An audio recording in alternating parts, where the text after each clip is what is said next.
¿Y si Julio César no salvó Roma, sino que ayudó a hundirla? La imagen la conocemos todos: un general victorioso, un senado débil, una república agotada, y un solo hombre al que Roma empezó a mirar como si fuera su última salida. Así suele recordarse a César, no solo como a un político, como a la solución. Ese es el mito. Pero quizá ahí empezó el problema, porque puede que César no destruyera Roma a golpes. Puede que hiciera algo más peligroso: convencer a los romanos de que su república ya no valía la pena. Y si fue así, entonces esta historia no trata solo de César. Trata de cómo una república puede empezar a morir justo cuando cree haber encontrado a su Salvador. Y para entender cómo Roma llegó hasta ahí, hay que mirarla de cerca, no a la Roma del mármol, a la otra, la de las deudas, los sobornos, las luchas entre familias, la violencia envuelta en discursos nobles. Desde fuera, Roma parecía invencible. Desde dentro, llevaba tiempo desgastándose. Las leyes seguían en pie. La autoridad del sistema cada vez menos. Y cuando una república empieza a perder prestigio, pasa algo peligroso. La gente deja de confiar en las reglas y empieza a buscar a un hombre. Ahí aparece César, no como un enemigo de Roma, sino como uno de los suyos. Eso es clave. César no vino de fuera a destruir el sistema. Salió del mismo sistema. Conocía sus trampas, sus ambiciones, su teatro. Sabía hablar al pueblo. Sabía moverse entre aristócratas. Sabía prometer. Sabía esperar. Sabía golpear en el momento exacto. Pero sobre todo, entendió algo antes que muchos: que el poder no consiste solo en mandar. También consiste en lograr que los demás te vean como inevitable. Ese fue su verdadero talento: no solo ganar, no solo imponerse, sino hacer que Roma empezara a pensar que, sin él, todo sería peor.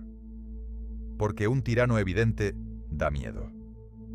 Pero un hombre que parece la única salida atrae. Y Roma estaba preparada para dejarse atraer. Eso cambia mucho la forma de mirar esta historia. Porque si la república hubiera estado sana, César sería solo un ambicioso más. Peligroso, sí, pero aislado. El problema es que Roma no estaba sana, y cuando un sistema está cansado, el hombre fuerte deja de parecer una amenaza. Empieza a parecer una cura. Ahí nace la gran duda de todo este episodio. ¿Y si César no venció solo por su ambición, sino también porque Roma estaba lista para entregarse a alguien como él? César construyó esa imagen con una habilidad extraordinaria. No fue solo un militar brillante. Fue alguien que supo contarse a sí mismo. Entendió que una victoria no basta si otros la explican por ti. Había que convertir cada éxito en prestigio, cada campaña en relato, cada triunfo en una prueba de que él estaba por encima del resto. Y entonces llegó la Galia. Ahí el nombre de César dejó de crecer como el de un político. Empezó a crecer como el de un mito. Las conquistas le dieron gloria, dinero, prestigio y algo todavía más importante: soldados que le debían su fortuna, su ascenso y su supervivencia. No estaba reuniendo solo poder militar, estaba reuniendo lealtad personal.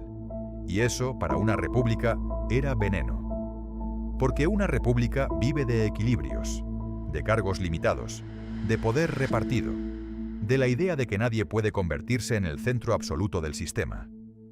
Pero César empezó a moverse justo hacia eso. Ya no parecía solo un general útil para Roma. Empezaba a parecer más grande que Roma. Y ahí la pregunta se vuelve incómoda. ¿Qué pasa cuando una república empieza a admirar demasiado a un hombre? La versión heroica dirá que César hizo lo que hacía falta. La versión crítica dirá que ahí empezó el verdadero problema. Porque cuanto más crecía su prestigio, menos aceptable se volvía volver a ser uno más. Y cuanto más dependía su figura de ser excepcional, más difícil era que obedeciera límites normales.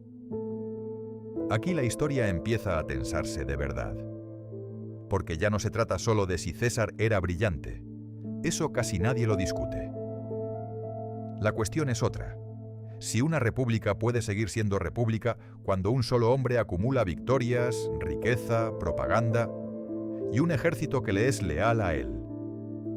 Entonces llega el Rubicón, un río pequeño, una decisión enorme. César podía parar, podía aceptar lo que el Senado pedía, podía volver sin ejército y seguir dentro de las reglas. No lo hizo. Avanzó. Durante siglos, esa escena se ha contado como un gesto de coraje. El hombre decidido, el hombre que se atreve, el hombre que no retrocede. Pero quizá esa no sea la pregunta correcta. Quizá la pregunta sea esta: ¿qué ocurre cuando un líder decide que la ley solo vale mientras no le estorbe? Porque al cruzar el Rubicón, César no solo desafía a sus enemigos, desafía la idea de que Roma deba estar por encima de su voluntad. Y aún así, mucha gente lo siguió. ¿Por qué? Porque el Senado tampoco despertaba admiración. Ese detalle importa muchísimo. La República no cayó frente a César siendo fuerte y respetada. Cayó mientras muchos romanos la miraban con cansancio, con desconfianza, con hartazgo. Para muchos, los defensores de la legalidad también eran defensores de un sistema lleno de privilegios. Hablaban de virtud, pero protegían intereses, hablaban de normas, pero no siempre las respetaban cuando el beneficio era suyo. Y César supo leer esa grieta mejor que nadie. No tenía que parecer perfecto, le bastaba con parecer más útil que los demás. Ahí está una parte esencial del mito, y también su parte más peligrosa. A veces un sistema no cae porque aparezca alguien mejor. Cae porque lo que ya existe decepciona tanto, que el hombre fuerte empieza a parecer razonable. Y hay que decirlo claro, esa sensación no nació de la nada. Roma llevaba tiempo llena de corrupción, rivalidades y violencia política. César no inventó ese desgaste, pero sí lo aprovechó, lo empujó, lo convirtió en una oportunidad. Eso hace más difícil juzgarlo, porque no estamos ante un villano simple, estamos ante un hombre muy inteligente que vio una república herida y entendió que esa herida podía abrirle el camino. Después de la guerra civil, además, César no gobernó como un simple destructor. Y ahí está otra de las trampas de su figura. Reformó cosas, reordenó otras, perdonó enemigos, impulsó cambios que vistos desde lejos parecen propios de un gobernante eficaz. Y eso alimenta todavía más el mito, porque entonces aparece la tentación de pensar, quizá Roma necesitaba esto. Menos bloqueo, menos discusión, más decisión, más autoridad, más alguien al mando.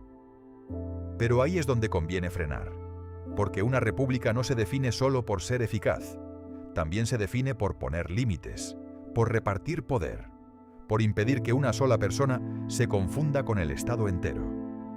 Y César empezó a concentrar justo lo que la república estaba diseñada para dispersar: más honores, más excepciones, más poder, más duración, más centralidad. Poco a poco dejó de parecer un magistrado extraordinario. Empezó a parecer una figura por encima del sistema. Ya no era César sirviendo a Roma, era Roma empezando a girar alrededor de César. Y en ese punto la pregunta deja de ser solo política, pasa a ser casi humana. ¿Cómo frenas a alguien cuando media ciudad ya ha empezado a creer que sin él todo irá peor? Ahí aparecen los conspiradores, los hombres que después serían presentados como defensores de la libertad, los puñales, la sangre, la escena inmortal en el Senado. También eso se convirtió en mito, el grupo noble que mata al tirano para salvar la república. Pero la historia, otra vez, es más sucia, porque esos hombres no eran héroes puros, también eran aristócratas, también tenían intereses, también tenían miedo, también veían cómo el mundo que conocían se les escapaba de las manos. Sí, algunos creían defender la república, pero también defendían su lugar dentro de ella. Por eso el asesinato de César no es un gesto limpio, es un acto mezclado con convicción, cálculo, orgullo y pánico. Lo mataron para impedir que un solo hombre dominara Roma. Y, sin embargo, fracasaron. Esa es una de las ironías más duras de toda esta historia. Mataron a César para salvar la República, y lo que demostraron fue que la República ya no sabía salvarse sola, porque su muerte no devolvió el equilibrio, no restauró la confianza, no reconstruyó las instituciones. Abrió otra etapa de guerras, más venganza, más caos, más necesidad de orden. Y ahí César se vuelve todavía más útil, porque muerto, su figura sirve aún mejor que vivo. Sirve para sus herederos, sirve para justificar un cambio de era, sirve para convencer a Roma de que ya no hay vuelta atrás. Y aquí entra Augusto, más frío, más paciente, más fino en lo político. Augusto entendió algo que César había dejado medio revelado. No basta con tener poder, hay que hacer que parezca natural, hay que envolverlo, disfrazarlo, hacer que no parezca una ruptura total, sino una salida razonable.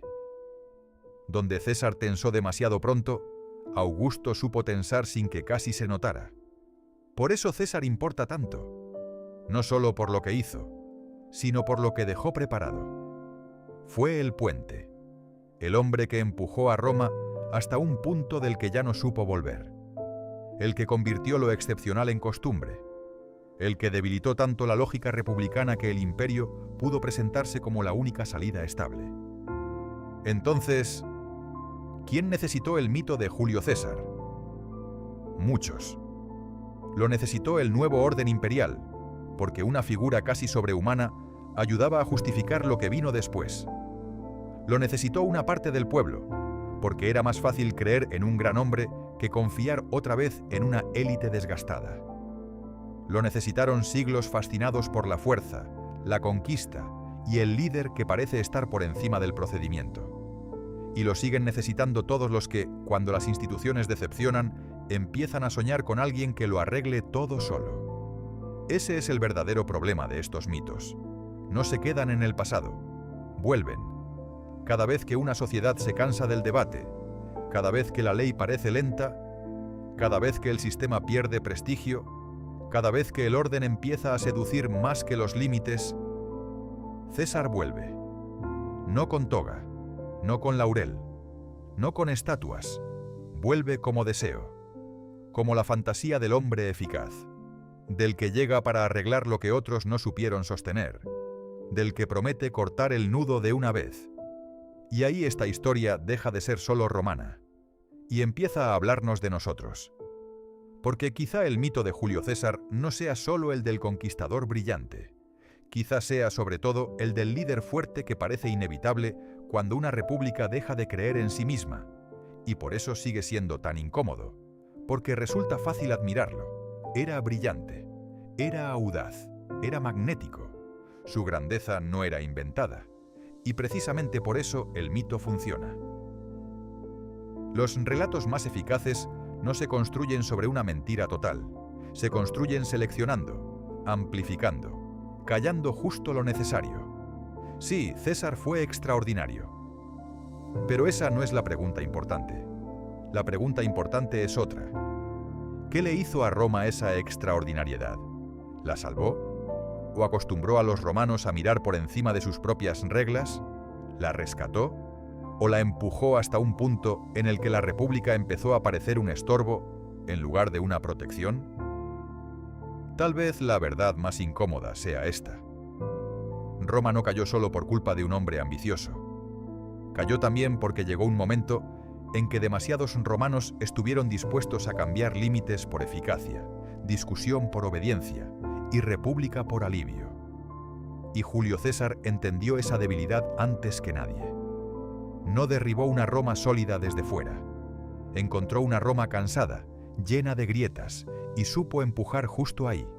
La sedujo, la desbordó, y la convenció de que entregarse a un hombre podía parecerse mucho a salvarse. Por eso seguimos recordándolo así, no solo como a un político, como a una respuesta, y quizá ahí siga estando la trampa. Entonces, ¿fue Julio César el salvador de Roma o el hombre que hizo deseable su final? Nos vemos en el próximo quiebre.